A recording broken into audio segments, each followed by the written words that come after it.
আমার আমার ব্যবসা সম্পত্তি নিয়ে খুব চিন্তা, তাই না? মানে?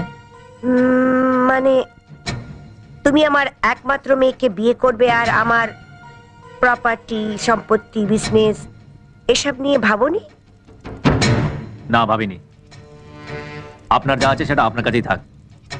আপনার বিষয় সম্পত্তি আমার দরকার নেই। এই জন্যই বড় লোকদের আমি দু চোখে দেখতে পাই।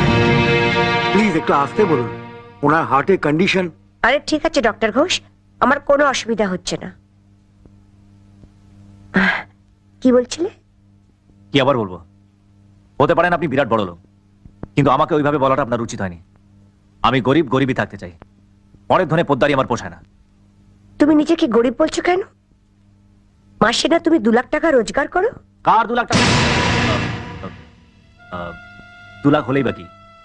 আপনার কাছে তো আমি গরিবই। ও আচ্ছা, ধরো